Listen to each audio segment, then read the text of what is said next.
Try to hover around All right, we're going to go ahead and get started. Thanks everybody for showing up today.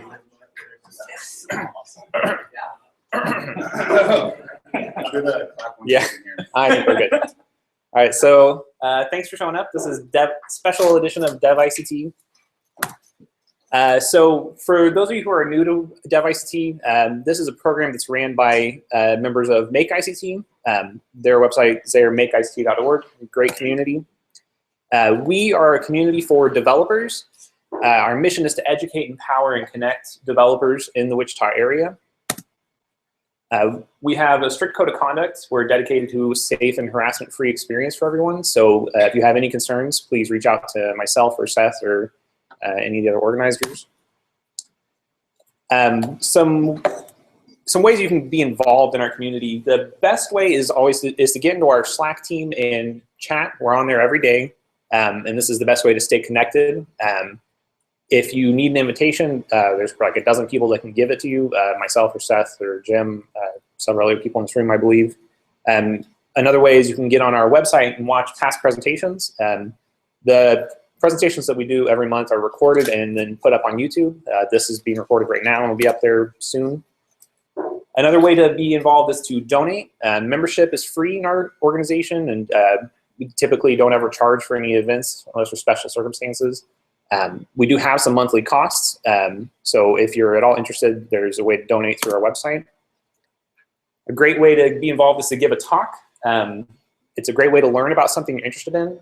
If you commit to talking about something for 20, 30 minutes in front of a group of 30 people, then like it really motivates you to learn that thing.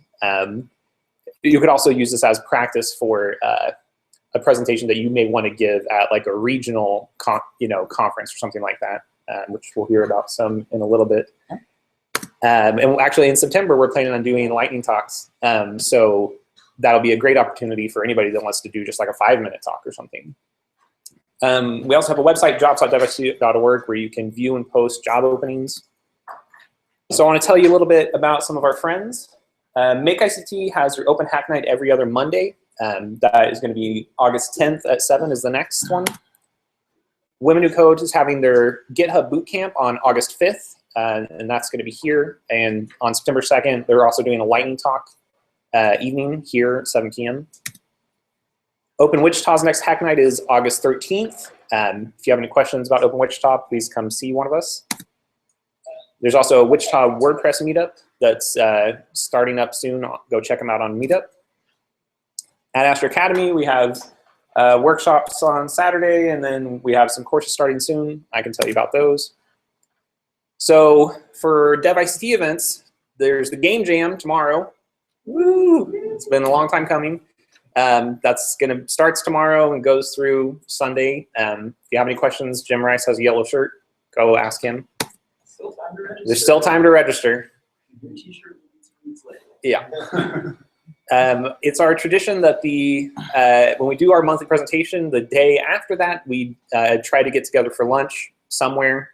Tomorrow we'll be meeting for lunch at 11:30 at the Hungry Heart. That'll be a lot of fun. We every Thursday have Code and Coffee, which is every Thursday morning at 7 a.m. The idea is to get together and try to work on like some personal projects or something before you go into your day job. That starts at 7, but you don't have to be here at 7. It's just kind of like come whenever, leave whenever, open house. We also have our monthly hangout, which is like Code and Coffee, but at night. And it's every second Tuesday. So the next one will be August 11th. And that's here from around 6 to 9. Next month, Greg Bollinger will be giving a talk on Ember, the JavaScript framework. That'll be the last Thursday of the month, so August 27th. So for tonight's talk, we actually have a special guest that came up to visit us from Oklahoma City. This is Jesse Harlin. You can find him on Twitter as, how do you pronounce it? Did you say five-emian? Simian? Yeah, it is a 5. Someone took the S, man. Okay. And the talk is Set Phasers to Game Development. So let me just go out of here and hand it on over. Let's give a round of applause for Jesse. Thanks, y'all. Okay, let's see here. Let's start the presentation. Okay, so yeah, if you're here, you probably know maybe a little bit about Phaser. It is a game development library that is written in JavaScript, so it's pretty cool. I like it. A little bit about me first. I'm Jesse from Oklahoma City. I really like what y'all got going here. I will say this: it is really cool that y'all have this really cool space to meet in. You have really good leadership. You have a lot going on. I'm really excited about the stuff that's happening up here in Wichita. So I'm hoping that some of the really cool parts we can maybe go back to Oklahoma City and tell our friends and do a little bit more of that. I like writing music, and that's actually how I got into writing JavaScript. I was working in a program called MaximSP and did a lot of scripting, and so that was my life. And I really like Amanda, who came here with me. She's over there. So back in Oklahoma City, I run OKC.js. It's probably the largest developer meetup group in Oklahoma City right now. We typically get a pretty big crowd, about 80 to 100 people, depending on the topic. We do lightning talks and stuff like that. Didn't start that way. It's been kind of a slow crescendo. Thunder Plains, which I'll tell you more about in a moment, is a major developer conference that happens in our area, and so I'll tell you more. And then Techlahoma is an organization in our area that we're trying to support all the user groups and all sort of the grassroots community. The Ruby group, Python group, InfoSec. And Techlahoma actually puts on Thunder Plains. So, excuse me, if you don't know about Thunder Plains, I want to tell you about it. It's a developer conference. We run it at the Cox Center. It's going to be on November 3rd. And I'll just show you the site real quick. We just put the schedule up the other day. And this is pretty much it. We've got some stuff on, WebGL. We've got some design stuff. Jonathan David Dalton, of course, wrote Lodash. One of the core contributors to Gulp is on here. It's a really good crowd. I really think you will enjoy it. And it's not a long drive. I made it today, so please come see us. I originally gave this presentation to OKC.js, and I did kind of a sneaky thing. I actually made the poster for that month a video game that someone could play, and this was that poster. Like, most people didn't find it. They were just like, oh, it's a poster. But if you stand and kind of look at it for a little bit, you realize stuff's going on. So here's my little dude. This is all written in Phaser. And this is up, by the way. It's just called the March poster. It looks like I'm down below the iframe. Some particle effects. Woo! This is the official OKC.js theme song, by the way. Did you write it? Yes, I did write it, actually. I'm glad you asked. So, like, why Phaser, right? There's like 10 bazillion JavaScript frameworks out there for making games. There's, gosh, I couldn't even list them all off. Akihabara. I was really into Impact for a while. It was one of the more sophisticated ones. I had some really good dev tools and stuff like that. I was really into it. I made a level generator called Chamber that I'm actually porting to Phaser right now. I made a NPM module to run Impact.js, and I was really kind of into this. And I even gave a talk about it, and I couldn't believe that like 2 years had elapsed, which 2 years for JavaScript frameworks is like, dinosaurs have died, like, humans have picked up sticks. Like, it's a really, really big difference. So yeah, there's a whole bunch of other ones. And this is just a small list that I found out there in the wild. So if you are really interested in making HTML5 games, this is a really intimidating list. And some of them are really high quality, like, don't get me wrong. Other ones are folks' kind of weekend projects, right? You're going to get varying degrees of quality. I put Unity 3D on there. I mean, it can actually do HTML5 export, so obviously that's one of the higher quality ones. But I was looking for something that was truly, JavaScript. I even spent some time a couple years ago going through every single one of them just to evaluate them to see what I liked. Here is someone calling me a brony for no reason whatsoever. So yeah, thanks, Waylon. And then, of course, there's also people who say, I don't even need a framework. I can do all this with vanilla.js. Because really, there's not a lot to a game engine, really. There's a loop, and you need to draw and clean the canvas, and you need to fire events and stuff like that. But the reason we do this is the same reason we don't write all of our web apps with just vanilla.js. We know we use frameworks and abstraction and stuff like that. I want something that's open source, something that abstracts the canvas for me. It's, built atop Pixie. Sprites, groups, and animations, you don't want to reinvent this wheel. This is something that's been worked out. And you want to use standards. You want to use things like texture atlases. You want to use things where you can make your levels with sprite maps and like export it and load it into your game, kind of like what you saw in there. You want a decent plugin system. Right now, the way that Phaser works is you kind of have to modify the prototype, but it's got plugins. Not everything does. Chainable tweening. So there's some pretty cool stuff here. But the main reason, if there is like one reason looming above all the other reasons, like Lord of the Reasons, it would be that the documentation does not suck. I mean, it's hard enough to find a quality documentation for any JS library.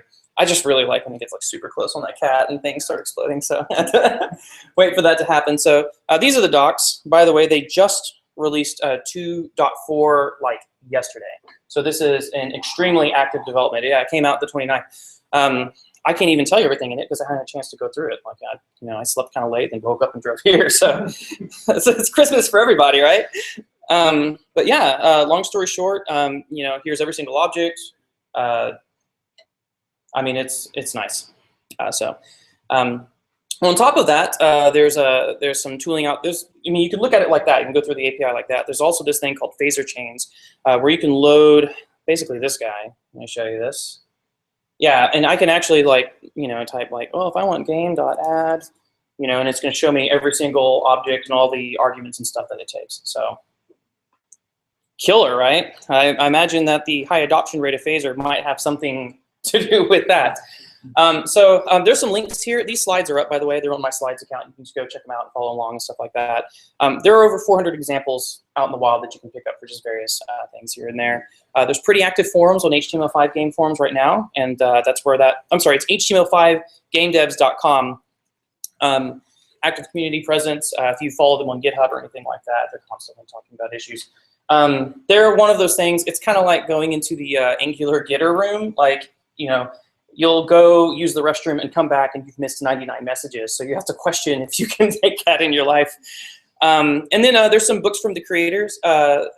Richard Davies, the guy who's working on this, has been writing a series of books through LeanPub, and they cover things like the scale manager, the animation tweeting manager, and stuff like that. They're just kind of deep dives into these sort of specific objects and what they do. That supports the creator, and it's also really good stuff. I've read them. They're good books. I like the fact that they're very, each book is very single responsibility. It's not like a 400-page book about everything you can ever do. It's like, I want to learn how to scale this for screens. There it is. So really, fundamentally, Phaser is a state system. You make a game object, and the game object is a state manager. So you've seen this in other frameworks. A really good example would be, who here uses Angular, just by kind of show of hands? Is there anyone? Got some Angular folks? Any of you use UI router? Same thing. Yeah, state system, exactly. Uses push state for all the URLs and stuff like that. So that's exactly the same way. So we'll talk more about that in a second. And then there's the game object, and pretty much everything kind of lives on the game object. For better or for worse, that's how it's put up. You can add things with a factory, you can debug things, you can change the input, you can scale things. I mean, just looking at this list of all the stuff up in the global namespace, you can pretty much figure out what is what.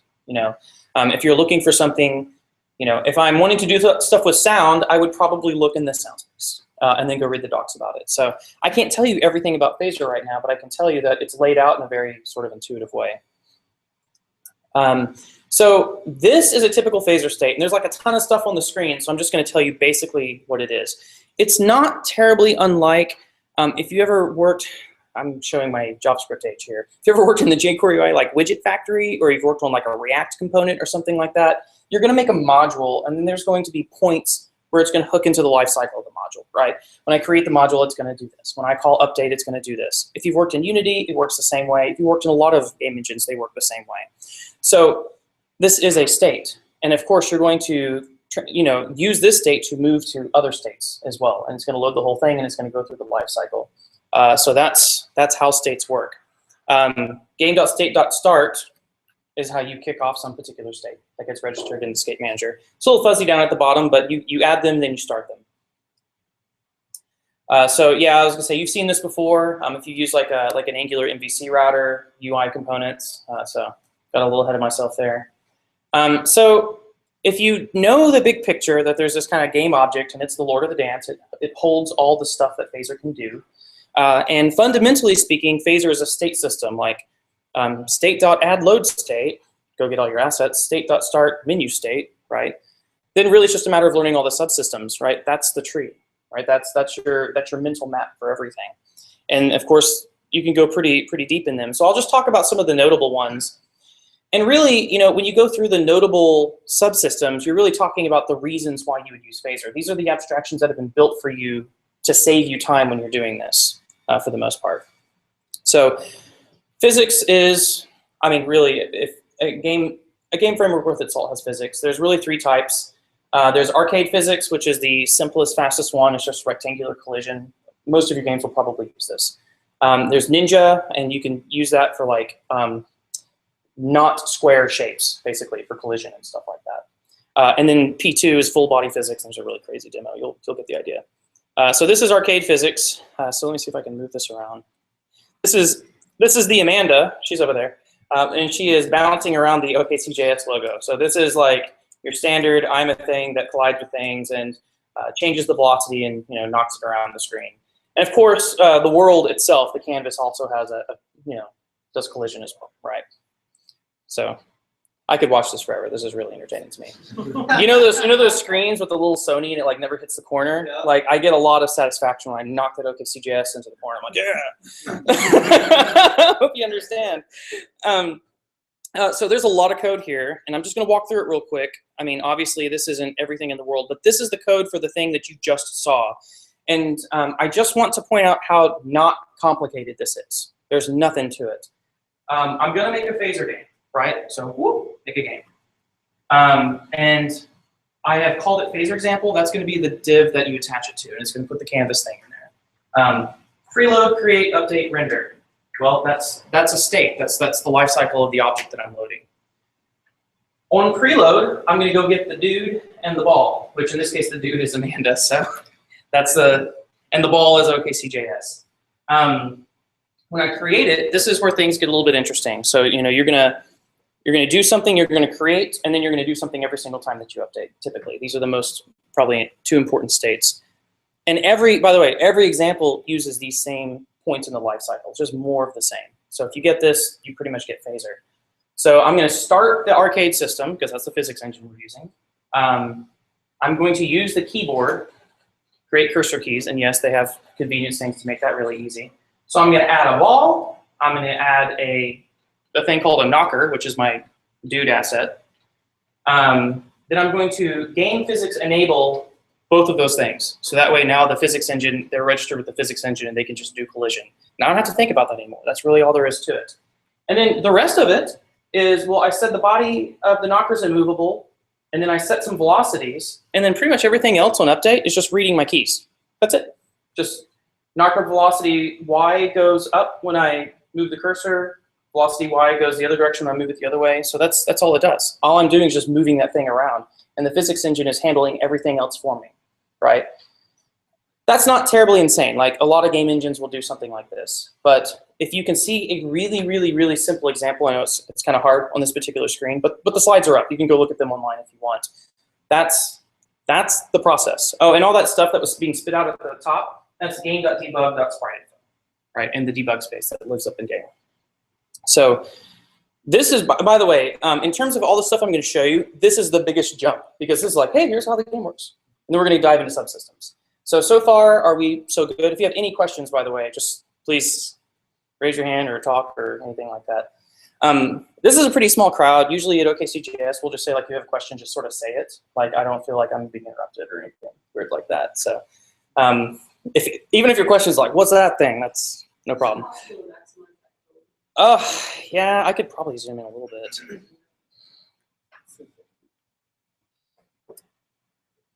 Looks like I can't, but if you go to slides.com/Jesse Harlin, you can see it on your screen. So that would actually, it looks like I've zoomed in my little back and forth thing here, unfortunately. So. And you said slides.com what? /Jesse Harlin, that's my name. What's your last name? Harlin. Thank you. Yeah, I will tweet that at the end of the talk so you guys can go through and check it out. Yeah, I actually just tweeted it on the devICT Twitter account. Right on. Thanks very much. So here's Ninja Physics. Here's sort of an example of it working. That's Billy May's head leaping into the... let's roll that beautiful bean footage again. That was really awesome. Whoop, don't want to miss it. But the important part is you see how there's like a ramp and you see how there's another ramp? Like those aren't just rectangles, right? You can have other shapes. So ninja physics. Do you build it all in code, or can you use a GUI editor to build levels? Oh, I'm glad you asked. I'm going to get to that later when we talk to sprite maps. As far as building these individual states and these individual modules, there's not like a drag and drop system that, there's not like an editor for that part specifically. In terms of building that level, like you saw, the answer's coming and you're going to like it. So just hang tight on that one. So we're not worrying about what we're just talking about physics. So that's a really good question though. Same story. I'm loading more stuff, right? Map ball sky. And then I am starting the ninja system that I'm adding. This time I added a tile map called map, right? And then there's this slope map you added. That's the part that the ninja system reads. So this literally just added a couple things. I loaded a different physics system, and then I also added a slope map. But otherwise, it's exactly the same as the previous one. And then here's the update function. And again, most of the update function is just reading the collision and inputs and stuff like that. So that's pretty much all there is to it. I'm not going to get into this one. This is really just to prove that you can get there, but like this is obviously a much more sophisticated physics system. This is just a P2 physics demo I found out on the wild. Obviously, if you use this, there's going to be more performance overhead, right? So if you're just doing a basic game, this might be overkill. But if you're doing one of those games where, like, I don't know, you have to hit keys in a certain rhythm to the sound of Chariots of Fire to run. I don't know why someone would make a wonderful game like that, but and then there's another physics engine that just came out fairly recently called Box2D. A lot of games use that. I don't know why he's charging for that particular plugin. I haven't really used it very much yet, but there's still even more physics options out there if that's what you want. So on to your question, by the way, sprites and tile maps. Before I tell you how to build a sprite and a tile map, I'm going to tell you, if you've never heard of Shoebox, it's bomb diggity. It's awesome. You can use it. You can give it like an image from a video game, and it will try to figure out what the sprite sheet is. It will do packing of sprite sheets for you, and it's completely free. So you can just go get Shoebox, use it for all your sprite packing and stuff needs. It's pretty much like everything that your image editor needs that it doesn't have, Shoebox does the rest of it. So it's really, really nice. As for building the actual levels, use Tiled. That's what this is. Tiled is an open source map editor that you give it basically a sprite map, and then it spits out tile maps. It can do it in the form of tile map files. It can do it in the form of XML. It can do it in the form of JSON. That JSON, Phaser can read that JSON. So that OKC.js thing, I actually built that in Tiled. And if you're wondering what the inside of Tiled looks like, it looks like this. I mean, it's just a GUI, right? I mean, so here's some tile map that I was working on a couple months ago. That's the sprite map, and then you come over here and you just kind of like stamp them in, and then when you export it, it's got this piece of JSON that maps those images to these positions, and then you can load that up, and boom, there's your level. And you can tell it in Phaser like which things can collide and which things can't. Right. For those of you who want to hear it on the microphone, this is the inside of Tiled, and it's bomb diggity. Go download it. All right, and this is the kind of JSON that's going to spit out. It looks basically like this. I'm not going to go through this exhaustively, but you can see that it's got some particular image right here, and then this right here. And by the way, this is going to be really big. This is what maps the positions of these to a map, right? So I could go more into how sprite-based tile maps are built, but between those two things, you can go to OpenGameArt. You can find some sprite maps that are kind of just ready to go and start making levels relatively quickly. Just make sure you give attribution to the people that made the sprite maps. They're very nice. They did it for us for the credit. So you get your JSON, you get your ping, you put them together, boom, you got a level. And that's exactly what this is. That sprite map you saw right here, this little thing made this whole level. Not the background planet, of course, just the stuff that the little dude's walking on. Right? Yeah, so it's pretty powerful stuff. You can do a lot of really cool things with that. So does anyone have any questions about kind of sprite and tile maps and just generally what to go get and how they work and stuff like that? The most important thing is it is truly a sprite map. It's like take positions, map them to this image. There you go. Tweening and movement, not those kinds of tweens, those kinds of tweens. Actually, when I gave this talk at OKCGS, there was a lot of folks that had not really heard about tweening. This is something that folks who have worked in art and stuff like that know a little bit more about.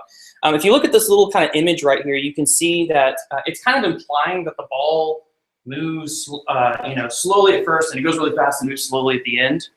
Well, that kind of tween would be like an ease in and an ease out. And there's kind of all these different types of tweens.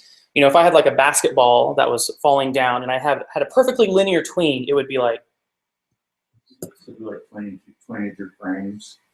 Yeah. So what the word comes from is, if you've ever heard the term keyframe in tween, right? Typically, it comes from the actual animation world where you'd have really good animators make these things called keyframes. Like I have my hand here, and I have my hand here. And then you'd have the not as good animators do all the tweens, which was all the in-between frames.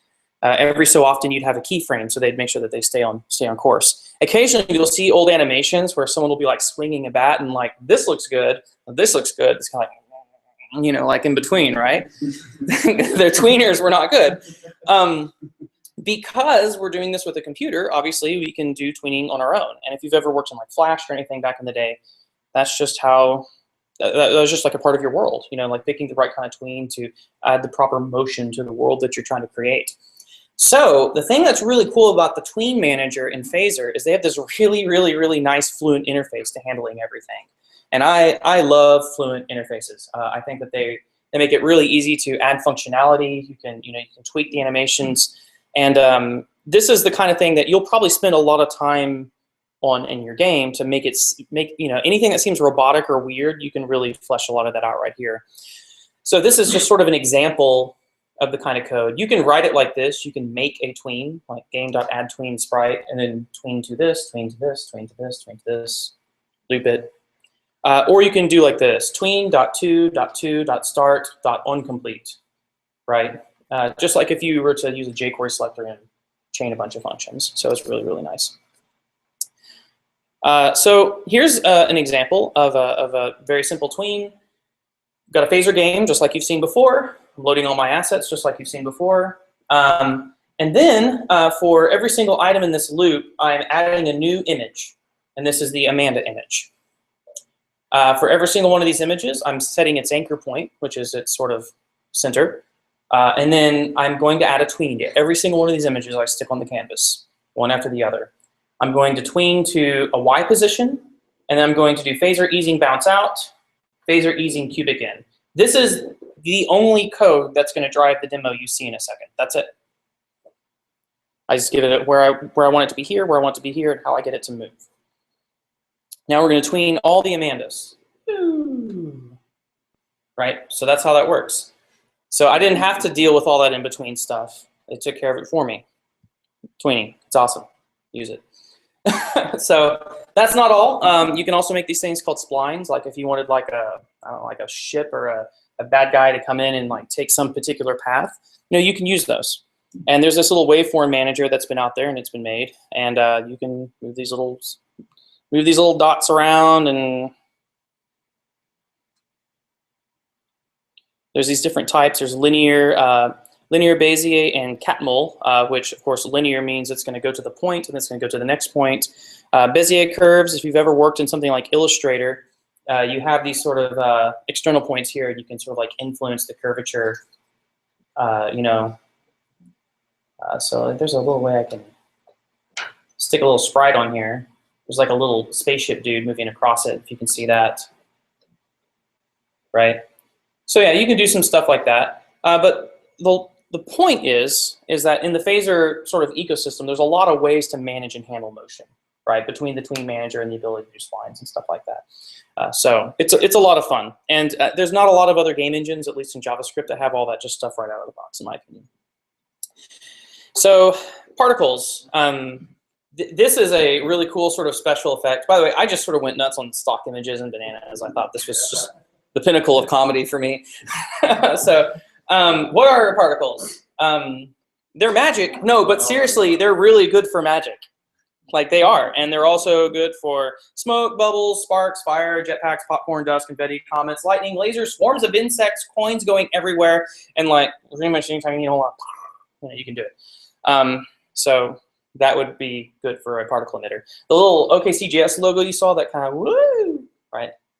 Particles, man, cool stuff. So I love this. So here's an example. We're gonna have like a little emitter here. Again, same pattern as before. I'm going to make a game. I'm going to load some assets here. And I mean, some of this stuff is like game.stage.background color, right? It's kind of self-explanatory. But you can, when you put an emitter, you put this sort of empty object on the canvas. You know, I'm going to put this here, and then I'm going to make particles, and you're going to set them. You're going to control the quality of the particles that come out. You can say, I want them to be between this size and this size. I want to have between this opacity and this opacity. And you know, they'll all come out a little bit different sizes. And by tweaking these values, you can actually build some really, really sophisticated effects. So here's the bazillions of Billy Mays smoke. Like, you know, you know, some of them are scaling a little bit. Some of them are changing opacity a little bit. But I mean, you can very quickly see that you can, you know, make, you know, flame for your torch, just really a lot of things that, you know, to actually go in and actually try and animate all this stuff on your own would be, you know, nonsense, right? So, you know, you can attach these particles to sprites. You can combine the particles with physics, so they can like, you can walk up to a wall and start spraying stuff against the wall, you know, bounces off the wall or something like that. You can do a lot of really cool stuff. I would actually say the emergence of how this behaves with the rest of the physics and stuff is just it's just delightful. It's just fun to experiment and have a lot of fun with it. So here's a little Billy Mays. I don't know why. I thought having a flame shoot out the side of his ear as he chases your mouse around would be just really, really fun. So this is my haphazard. You can make better fire. Just please, you know, combine multiple emitters and put a little smoke on there. But, you know, have at it. There's the code for it. There's, you know, flameparticle.ping, billymayshead.ping. By the way, all these examples are up on my GitHub. If you want to go check them out, you can have it. Here's, go nuts. I can't take too much credit. A lot of them are very heavily based on some of the Phaser examples. You know that list of 400? Like, it didn't take a lot of work to create these. So I'm not going to walk through this. I'll let you do it. But the big picture is, you see where we add the emitter to the canvas, and I give it a position. And then this whole setup options for the emitter is I'm going to say, oh, well, I'm going to set the alpha between this value and this value. And I'm going to give it this type of easing. And I'm going to set the scale between this, this, this, and this. I'm going to have this type of easing. And I'm going to set this value to this, this, this, and this, and this type of easing. That's how it works. Oh, and because it interacts with the physics, you notice when he was turning his head, it kind of like arced a little bit. That's why. So here is the really eye-candy part of the presentation. In addition to a really nice twinning system, in addition to emitters and all this kind of stuff, they allow you to load WebGL shaders. So I actually made a little fragment shader loader for Phaser, and it's out on NPM. And the thing that you normally would have to do with Phaser is you have to, so if you've ever seen WebGL, it's actually written as it's a different language, basically, that's loaded inside of JavaScript, right? There's some really cool stuff coming in ES6 where you can kind of like do multi-line strings. But the way that Phaser loads them right now is you literally load each line independently in an array, and it's kind of a pain. So when you go look at the examples out there, you'll be like, I made a loader for you. You can put it in a separate file called a fragment file and just pull it right in if you're using Webpack. But I'll get more on that in a little bit. Then you have to update the GL thing. But this is what I'm talking about. You see, I've got this giant. Essentially, it's just a string broken up into different positions in an array. This fragment source right here is, let's see here, that value right there. So I'm going to make a new filter. I'm going to give it the right resolution, which in this case would be the size of the whole canvas at 800 by 600. Then I'm going to make a sprite, stick it on there, and then apply sprite.filters to the filter that I made. So you basically make a filter, you give it a size, you make a sprite, you give it a size, and you stick the filter on the sprite.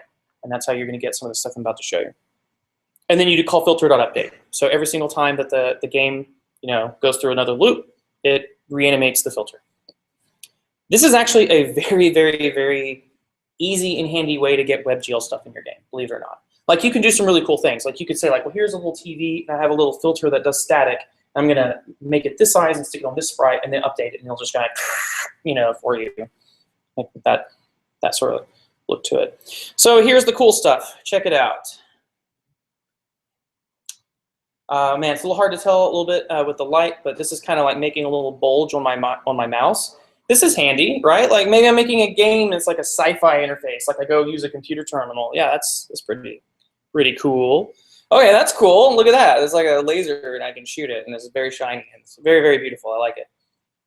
Oh yeah, sparkle magic, and look, it's interacting with my mouse and everything. Whoa, I could just play with this for hours. This is my favorite one. This is the Tunnel of Never-Ending Amanda. So that's pretty cool. This is just like, I can't even believe that someone made this thing. So yeah, you can put this in your game. That's tight. This is one of those little devICTs that is from Doctor Who. This was built entirely in WebGL primitives, so that kind of blows my mind. That's the one who made this. By the way, this is this will kill your computer. So yeah, this is my this is the early thousands screensaver, the fractal goo bead ball. I don't know what to call this thing. So where do all these really great things come from? I didn't write these. Obviously, a lot of people smarter than me at writing WebGL did in the GLSL sandbox, and I had a hard time loading that in an iframe. So I'll just kind of like just kind of show you what I'm talking about. So like here's one. Here's all the code for it right here in the center to make whatever this fractal thing that interacts with your mouse is, right? So if you can get this code into Phaser and stick it somewhere, and then call filter.update, you'll get this madness. So have fun with that. I know I do. All right. I haven't talked about every single subsystem there is. I haven't talked about sound. Sound is very similar to Howler. If you've ever seen it, it's a pretty straightforward way. If you don't know about sound in browsers, some browsers will load Ogg Vorbis, Firefox. Some browsers will load MP3. You're going to have to make assets for all the above, and then depending on which browser they're using, it'll load the right one. Okay, that's basically how that works.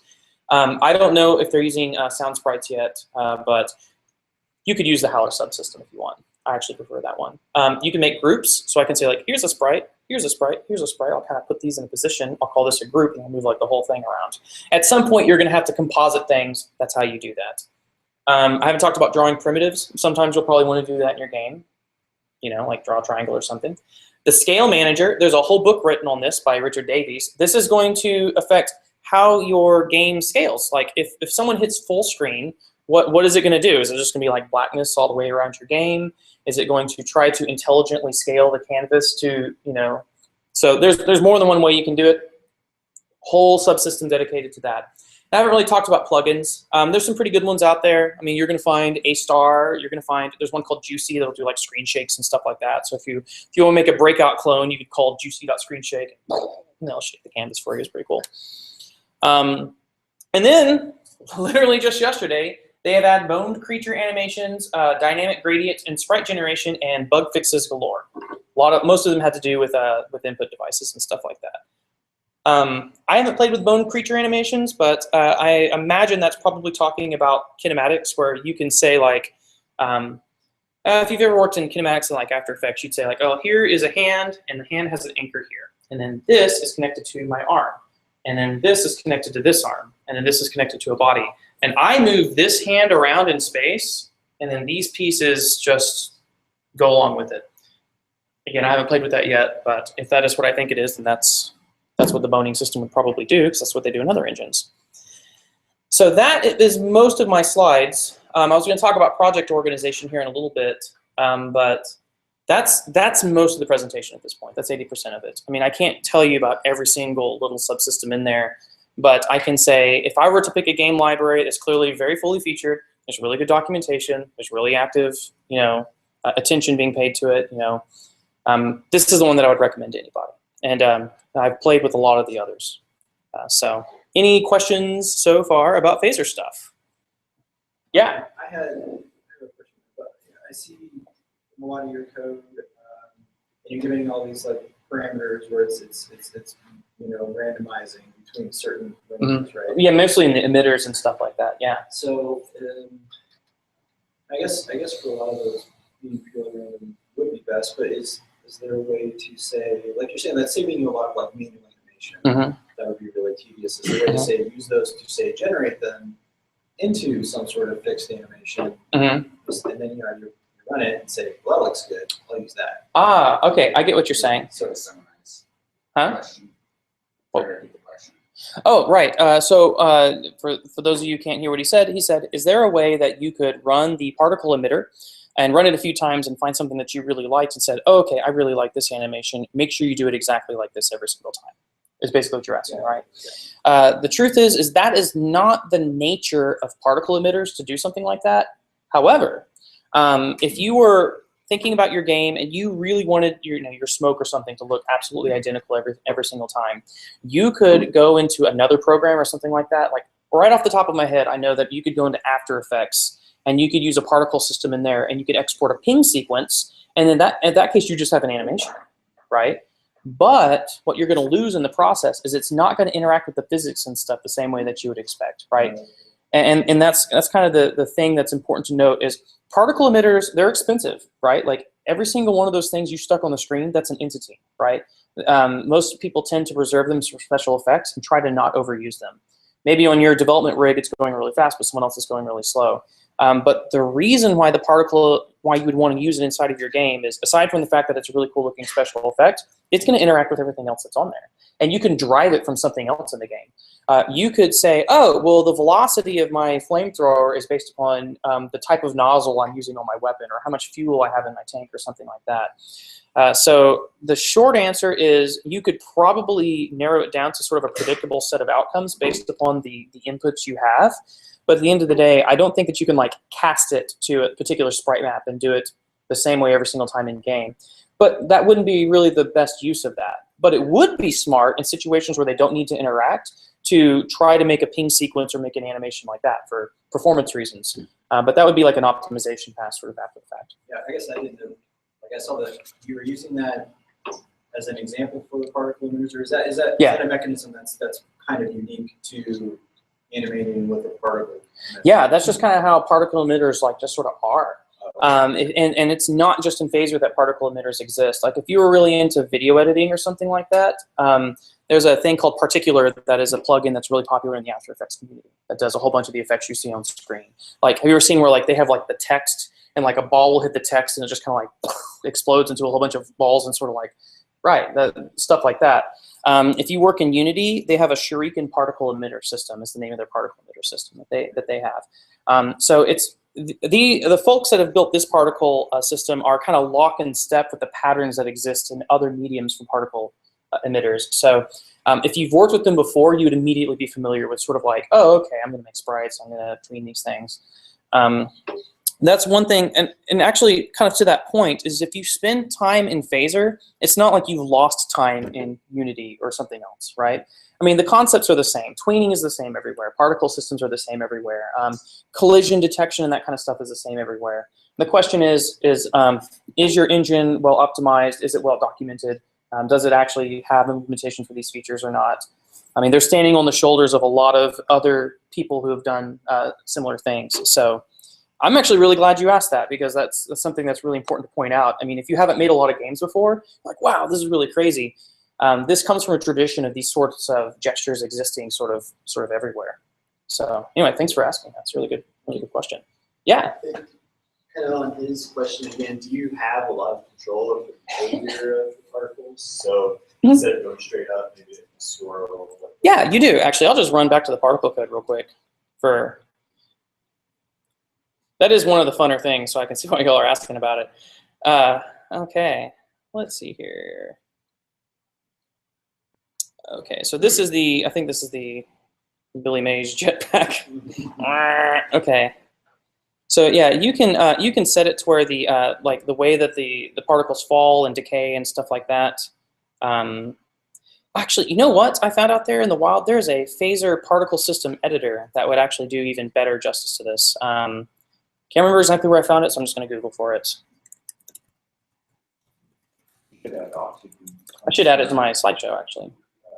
Etsy. Yeah, here it is. So that's the source code. I was thinking about making one of these, and then someone had already made it, and I was like, okay, great. Okay, so here's this little kind of needle-looking thing. That's going to be the source, right? So let me see here. If I remember correctly, they had some presets and stuff like that I could load.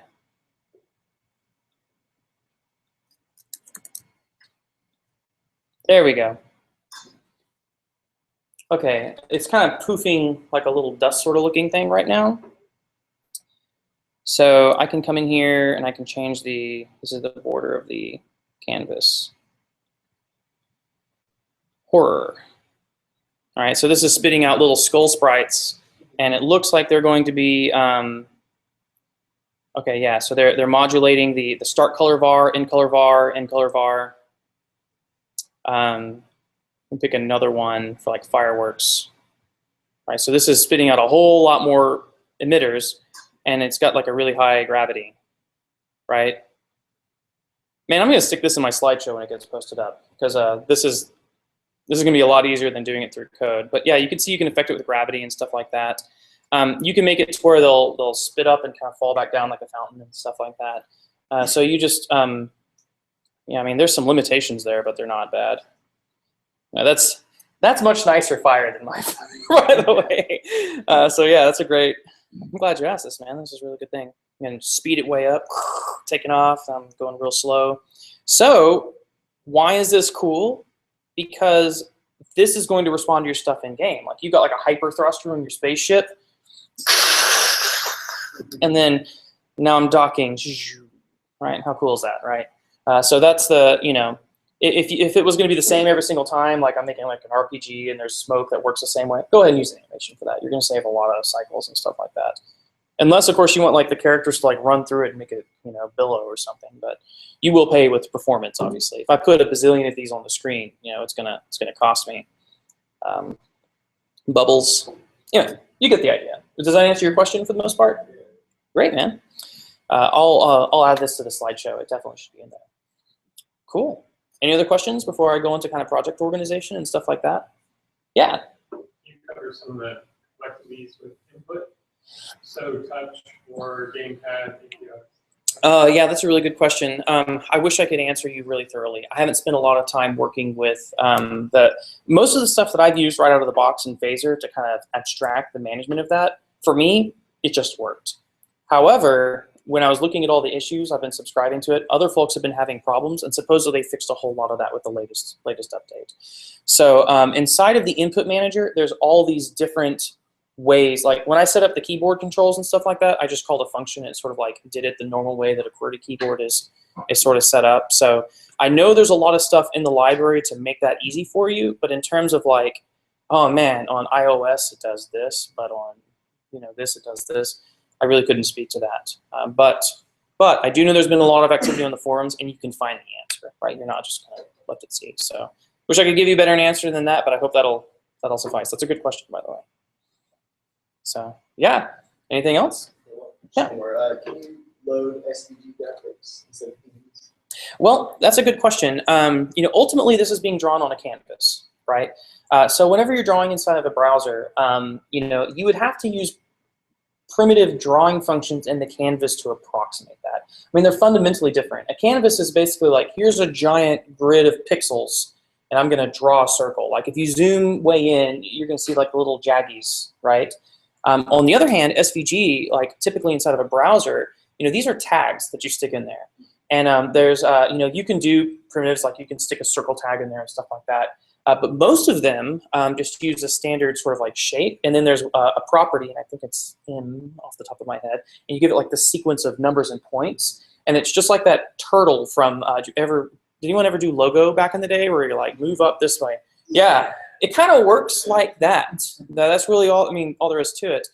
Kind of like those Bezier curves and those splines and stuff like that. So if you were to load an SVG inside of this, which I have not done myself personally, I would tell you that there's going to be you're going to have to kind of like translate it in somehow, right? You're going to have to like draw it and then turn it, they're just different systems entirely. I mean, they're so different that like if you wanted to make SVG and you wanted to author SVG as an artist, you would work in like Illustrator or what's the open source one with the little mountain?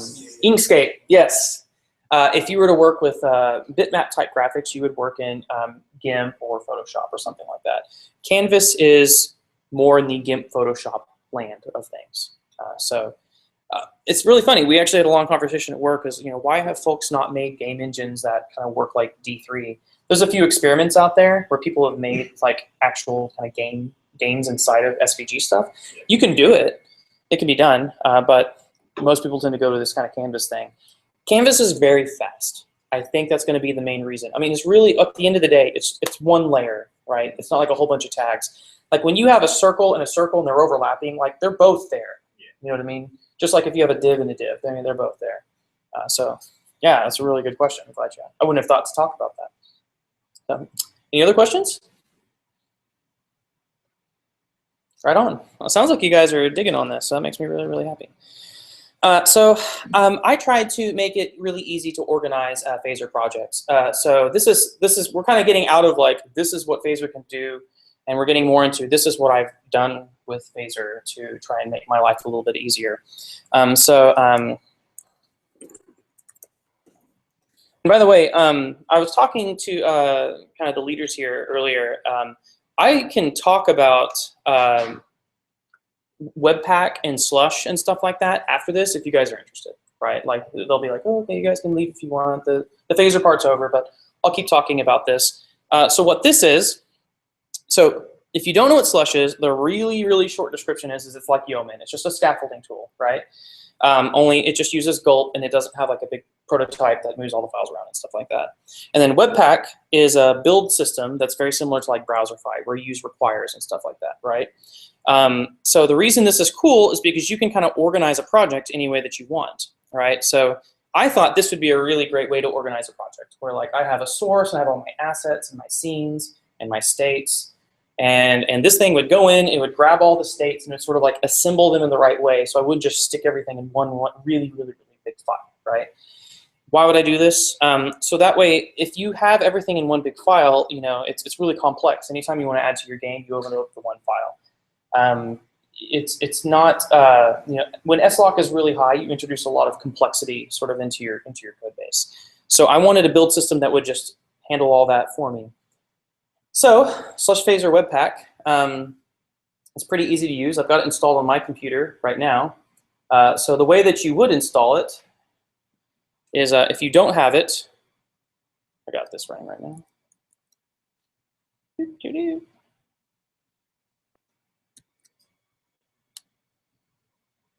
Apparently the thing I used to close a terminal is not the same on Windows. Pardon me if I'm a little klutzy. I just switched from Windows to OS X like literally yesterday. So I'm yeah, it's like QWOP or it's like QWOP. I'm getting there. So you would want to, right? So Slush has to live in the global namespace. So that says npm install -g slush. So I'm going to install Slush. Thank you. You guys? Yeah. Thank you, Seth. So I already have this, but I probably didn't actually need that, come to think of it. So what Slush is, though, is it's a scaffolding that it just uses inquire and gulp. So it's going to ask you questions and it's going to run something. Then you'll run npm install slush phaser webpack. That's my scaffold that runs with Slush. So we can come down here and I can say, okay, control click, new folder. This is the devICT game. Right.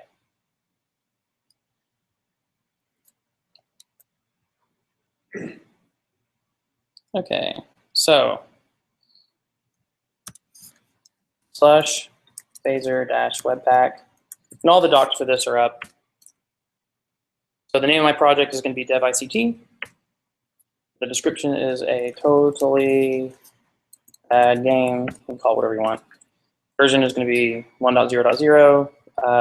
That's my author name. That's fine. That's my email. That's my GitHub. So if you've set up GitHub, it's actually going to go read your GitHub INI file and set it all up for you and stuff like that. So It's going to go scaffold the game. This is going to set this one up for me. I have already set one up over here in example folder and actually code stuff. So here's a little would-be tower defense game.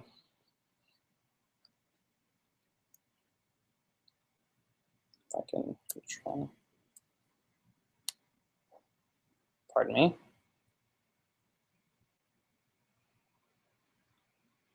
Well, actually, this one's going to be done by the time it's already done. Okay. If you type gulp, it's going to show you all the tasks that it can run. I can do analysis. I can build it. Analysis is going to go do complexity analysis, and it's going to stick it in a folder, and you can go read all the files and see where your linked errors and all that kind of stuff is. So that's just there for free. Gulp build. It's going to go through. It's going to find all of the modules, and it's going to stick them into a dist folder. If you type gulp deploy, it'll push it out to GH pages for you. So you can build a game, and you can have it up on your GH pages just ready to go right then and there. So if I type node server, if I can spell node. So it's on localhost 3553. 3553 is ESSC in my name. It's my favorite port number, just missing a J.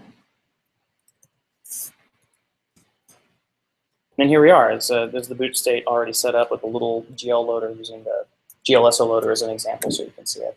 So as you add states, as you're working on your game, this particular generator does that. So how do I? Control C. No, I was just trying to stop it. I was hitting Command C, and so. Yeah. All right.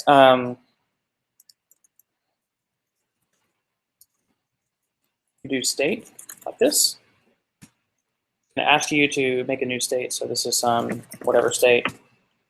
Yes. We just stuck it in the project. And if you were to go look at this particular, this is the devICT game. I'm not transitioning to it or anything like that, but if you look inside of the folder here, inside of the source, it's added the physical state.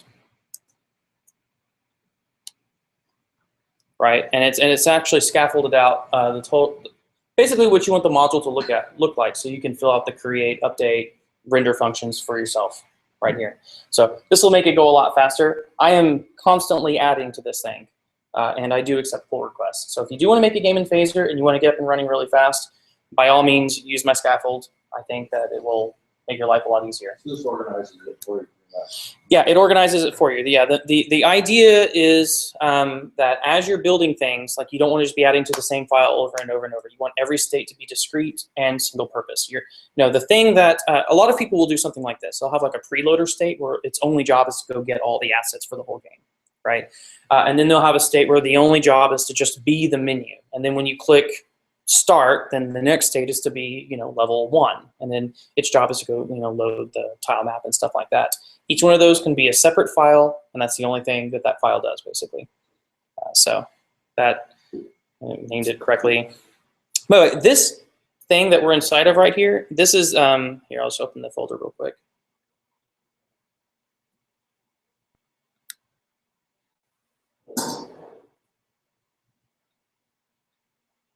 Here's the game right here. The scaffold made this whole thing for me. Like it made the license and it stuck my name in there, and here's the package.json file, and it, here's the devICT game, a totally rad game, so it scaffolded all that for us, so it's, you don't have to do that. By default, it's going to use the MIT license. So, it made the little Webpack config for you. So that's some of the stuff that you sort of get for free by using the scaffold. It's sort of like it's a good starting point. Because I talked about all the subsystems, but I didn't talk about how to actually organize a big game. So if you are actually interested in organizing a big game, scaffold something and just go kind of dig through it and look at where everything lives. And that's basically my opinion on how to organize a game for the most part. You can start adding to it and kind of go from there. And then just, I don't know, make a state and go grab one of the demos off of the page and just put it right in that state and go and try and run the thing and see how it goes.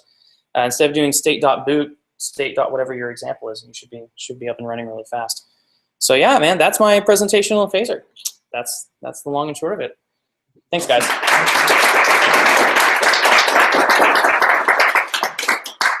Cool. So I can take any questions, and then after this, I will stay late. And if you guys want me to talk about gulp and slush and stuff like that, some of the stuff I use for scaffolding, I'll be happy to do a quick little, like a 30-minute presentation on that if you're interested. You know, we can go ahead and stop the stream. Sure, no problem. We can take a break if you want to come up and ask you questions, and then if we have time and we're willing to stay here, we can do the gulp and slush. Absolutely. Awesome. So yeah, so we might